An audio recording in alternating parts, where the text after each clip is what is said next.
Welcome YouTube to my first ever Generation 6 competitive battle. I have played some competitive Pokemon in Generation 5. This is actually the team I used in Generation 5 with a few exceptions like the Fairy type on Gardevoir, the Blastocyte and the Stone Edge on Rhyperior. You can see the Pokemon I use along with their items, abilities, EV spreads, natures and moveset down below. I use Crobat as anti-lead. He's perfect for that with his speed and taunt. I don't use Defog with these Pokemon because I want to get up my own Stealth Rocks, so I have the Rapid Spinner Blastoise. I have Gardevoir as my special attacker because I like the offensive set more than the defensive/support moveset. I also have the Wall Shaman. Because of EV spread and nature, Shaman is really tanky with great special defense and special defense along with much health. The Pokemon I have is the next Pokemon I have is the Sweeper and Revenge Killer Mienshao. I had a battle once with where I swept through 5 Pokemon with my last Pokemon Mienshao at only 10% health.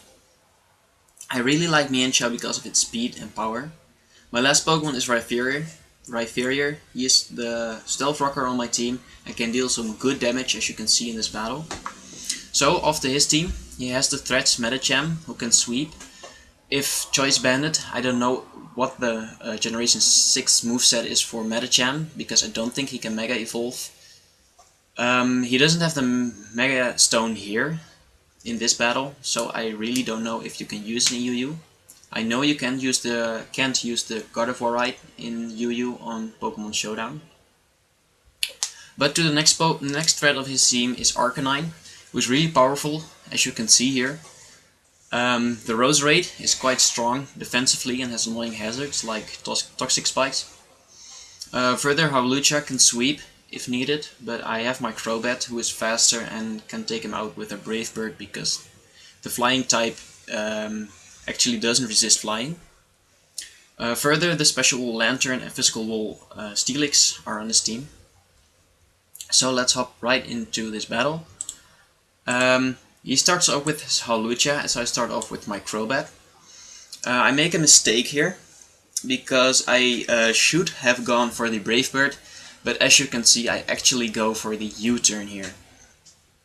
I don't know why, probably because to see his moveset. I've never seen a Hawlucha in competitive battle before, so I was quite scared. I switch out to my Gardevoir. This is another misplay on my part, because I thought he might go for the fighting move, which is weird against the flying type.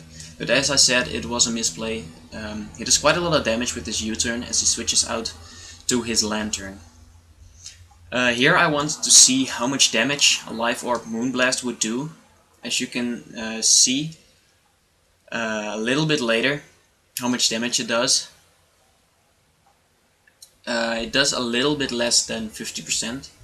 The fun thing here is that the next turn he uses Thunder Wave, but he can't hit the Thunder Wave because I have the ability Trace, and Trace is Volt Absorb. That was a misplay on his part again.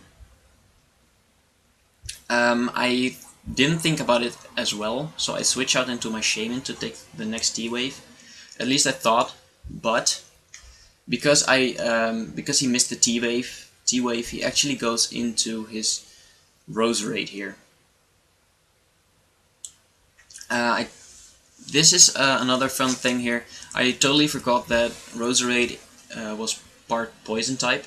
I knew it was Grass type, so I didn't use the Leech Seed here. But I really should have remembered that it was Poison type. Roserade goes for the Toxic Spikes here, which is annoying as I set up my substitute. I want to stay behind the substitute and deal damage with the Hidden Power Fire I have. As you can see on the damage, after he lays down another layer of Toxic Spikes, which causes the Toxic instead of Poison.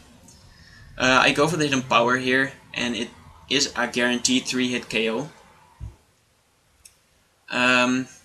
But the fun thing here is that he goes for the Sludge Bomb. The Sludge Bomb does a lot of damage, but luckily I am behind the sub, so my sub fades. I know I can take one Sludge Bomb. I didn't expect it to do this much damage, as you can see in just a short time, as I hit him with another Hidden Power Fire to knock him down to 30% health, and I know I can hit it with another Hidden Power Fire and kill it. So it goes for the Sludge Bomb and it does 60% and I get poisoned. Luckily I have the natural cure, which cures my poison as I take out this Roserade. I really want those toxic spikes to go away, because it can cripple my whole team. So I switch into my Blastoise to spin them away. Now luckily Roserade is gone, so the spikes will not come back, as he switches in his Howlucha and I switch in my Blastoise. My Blastoise becomes toxic here, so he predicts my switch and goes for the U-turn, as you can see, and he goes into his Lantern. He makes another misprediction here, because I really want to spin those toxic spikes away, because I don't want any more Pokemon to get toxic. So I will go for the rapid spin here. He didn't expect me to go for the rapid spin here, as he thought I would switch out to my Rhyperior to take the electric attack. So as I spin the toxic spikes away, he uses Scald on me. It doesn't do shit, so luckily I resisted that, and I do have enough health to survive anything that comes at me now. So I don't want to take a T-Wave or any other electric type, so I switch out to my Shaman, as he goes for the Thunderbolt in just a short moment. I have the speed really slow, because I want to say quite a lot, and sometimes it goes way too fast for me. So he goes for the T-Bolt, and I resist that so I can set up. I set up with the Leech Seed, then the Substitute, and get enough health back to get another Substitute up while doing damage. I should have gone for the Seed Flare here, as he goes for the Volt Switch. I resist that and I lived it, but now because I have 13% HP left, I have to go for the Leech Seed again, as he brings out his Arcanine. I'm really scared of this Arcanine, because I know he has extreme speed. So, because that's normal type, I switch out here, because I don't think my Shaman can tank that hit, and he can just kill me next turn. So I switch out into my Rhyperior here to take the normal type, and it doesn't do a lot of damage. As you can see here, it only does 6% damage, and that's not a lot. So I get every health back with the leftovers, and now I didn't think he would have a Solar Beam. I didn't know that they have it, but luckily I live with 1% HP and I get my Stealth Rocks up. I really didn't know Arcanine could learn the Solar Beam, and he has the Herb to use it in one turn. But I live it, as I said, with 1% health, actually 0.2, that's like 1 HP or something. And he mispredicts the damage here, as he did 5 to 6% damage last time, and now I am at 7% HP. And I live the extreme speed and can take him out with the Earthquake. I was quite surprised that I would OHKO him with the Earthquake. So Rhyperior did his job. He took out Arcanine and he got the Stealth Rocks up. That's more than I wanted. So Rhyperior can pretty much die now, as he brings out his Medicham. I might have gone to Shaman here to take the hit, but he goes for the Bullet Punch and takes Rhyperior out.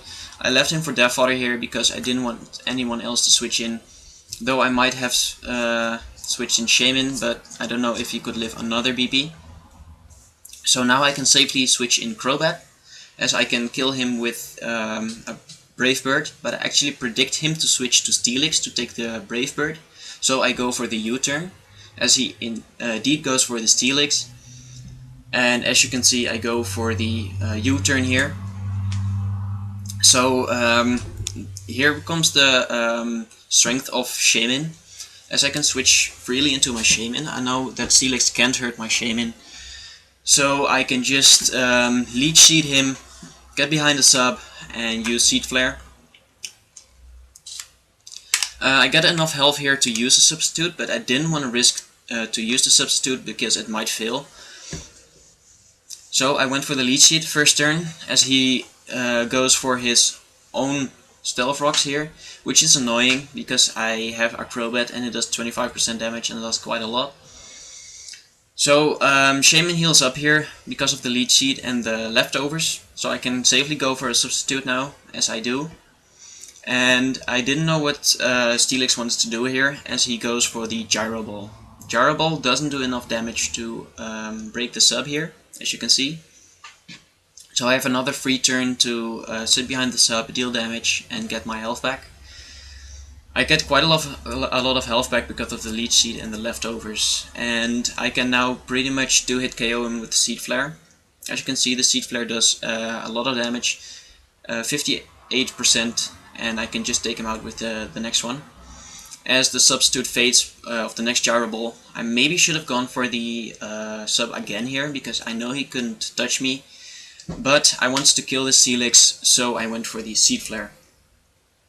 Now I have healed up quite a bit because I was pretty low when I switched in, thanks to the Steelix.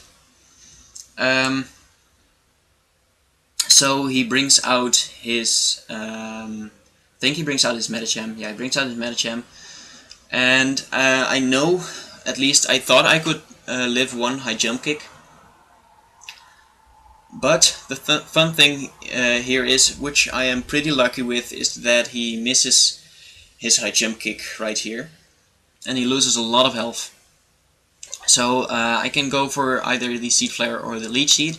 As I go for the leech seed here, as I didn't think, as I might think that I would have died there. I get more and more health back. I'm at 72% now, so Shaman is looking quite healthy again, and I can pretty much kill his team from now on. I switch out into Gardevoir. I mean to Blastoise, because I miscalculated the damage here. I thought I could live the high jump kick and get enough health back with the leech seed and leftovers, but I died to the high jump kick, so I can't spin the enemy Stealth Rock damage, which is unfortunate because I still have the Crobat and I don't want him to take 25% damage, as Gardevoir takes 12% damage from the Stealth Rocks, which is annoying. But I outspeed this Medicham here, and I can kill him with the Moonblast. I take Life Orb damage, as I can deal 3 more hits, but he brings out his Lantern, and I know I can 2-hit KO it, so if I live 1 more hit I can kill this thing, but unfortunately I will kill myself as well, as I do 51% damage with the Moonblast and get the special attack drop. And because of the special attack drop, I can live his next attack, which is Scald, as you can see here, with 4%. This is very lucky on my part. But I still have a Mienshao chilling in the back, so he couldn't have done anything here. I'm pretty lucky in this battle, as I can just kill him with the Moonblast here, as I take out myself with Life Orb damage. As I said, I was quite lucky here because I got a few things. He mispredicts a few times, and the Arcanine play was really big, and it helped me win this game. He now is on to his last Pokemon, which is Howlucha, so I actually can correct the mistake I made on the first turn and go for the Brave Bird here, and I take out the Howlucha, and that's GG. I won this game. I know I misplayed a few times and was careless and got lucky quite a few times. I still do think that it was a fun match, and it was my first UU Gen 6 competitive battle. So I hope you enjoyed watching it, and I'm gonna change my team's moveset and items a bit, because I really like the moveset, but I wanted to change it also a bit to get more entertainment out of playing this, and because of the Mega Evolution on Blastoise, I didn't use it once, so I might change that. So I hope you enjoyed, and hit the like button if you like this battle, and I'll see you next time.